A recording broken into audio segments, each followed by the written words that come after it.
são os dois principais motivos para você considerar armazenar ração, ter um lugar lá na sua piscicultura ou na sua propriedade rural para armazenar ração. Então, já falei aí né, para você não correr o risco de ficar sem ração.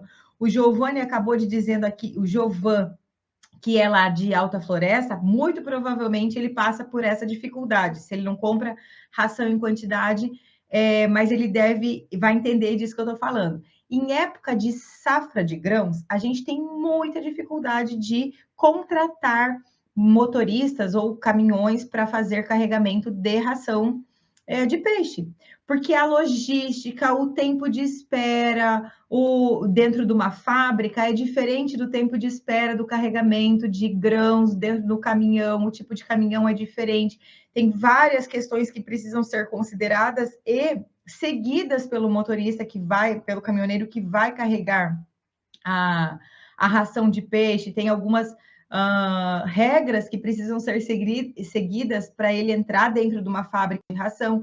Então, nem todos os motoristas, nem todos os caminhoneiros preferem carregar ração de peixes, né? Então, como essa época de grande volume de contratação de caminhões para escoamento da safra de grãos, então de milho, de soja, ou de outro produto que seja da área agrícola, que tem mais facilidade, que tem uma demanda muito maior, isso faz com que a gente tenha um pouco de dificuldade na contratação. Então, essa é uma questão. Se você tem dificuldade na contratação, você corre, por exemplo, o risco de ficar sem ração, ou se a loja onde você compra a ração, lá no balcão mesmo, às vezes atrasa, não tem tanta demanda, de vez eles acabam não se planejando, falta uma ração ou outra, e você corre o risco de ficar sem a ração 1 ou 2 dias ali, tá?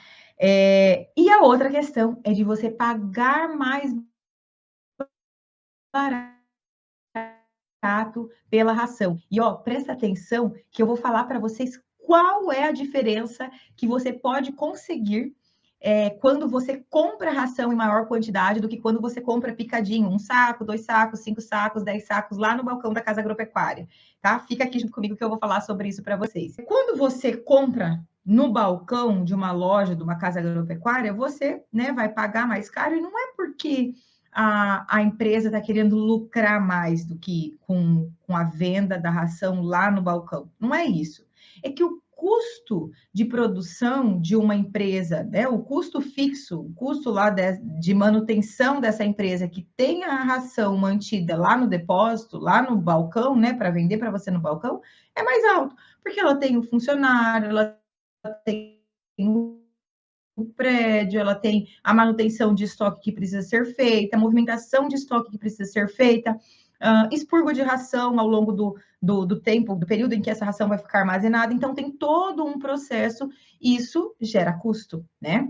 Então, a ração lá na Casa Agropecuária, no balcão, quando você compra em pequenas quantidades, ela acaba saindo um pouco mais cara, além do fato de que quando você compra uma maior quantidade, você consegue descontos maiores justamente porque o vendedor da ração ou a loja que está comercializando essa ração, ela está vendo o lucro dela, mas não em um único produto, mas no giro, no maior volume de comercialização. Então, é diferente esse tipo de negociação. Geralmente, essas rações, né, quando você consegue comprar em volumes maiores, você tende a ter aí uma negociação. Então, é só chegar e conversar. Qual que é um pedido aí, um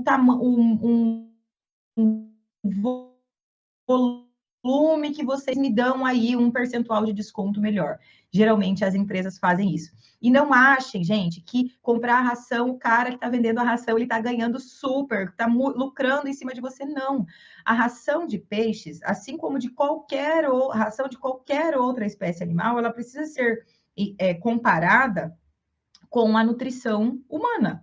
Imagine que que é a comida que o brasileiro come todos os dias? Vamos colocar aí um basicão, um arroz, um feijão, uma salada e uma proteína. E aí, é claro que é uma proteína mais barata. Então, um frango, ou um ovo, ou uma carne que não vai ser a carne de primeira, que não é a carne que a gente come no final de semana. esses produtos são produtos de consumo diário. Esses produtos no supermercado, esses produtos são os produtos, né, os itens de dentro do supermercado que são vendidos todos os dias. E aí, lá no supermercado, a formação de preço desses itens, eles vêm com uma margem menor, porque é como se fosse o chamariz, é o que atrai o consumidor para dentro do supermercado. E aí, o supermercado tem uma margem de lucro maior num leite condensado, num chocolate, numa geleia, num pão diferente, em outros produtos que têm um valor agregado maior, e aí sim, eles ganham um lucro mais alto por produto e não na venda do volume, né? E a mesma coisa acontece com a nutrição animal, gente. Então, não achem que o vendedor de ração, que a casa agropecuária, que a fábrica de ração está lucrando muito porque a ração está muito cara. Não. Isso só é impacto, só não, né? É o impacto de tudo que está acontecendo no nosso país nesse momento, de preços de quebra de safra, de preços de insumos muito altos, de preço de frete muito alto refletido pelo preço do combustível. Então, tudo isso impacta e reflete no preço da ração. E aí, se a gente não consegue mexer muito no preço da ração, o que é que eu posso fazer? Encontrar uma maneira dentro da minha piscicultura que esteja sobre o meu domínio de conseguir pagar mais barato pela ração. E uma maneira é você comprar em maior quantidade. Então, não acho que o cara está sendo mesquinho, que ele está querendo lucrar demais. Não é isso, gente. Definitivamente não é isso.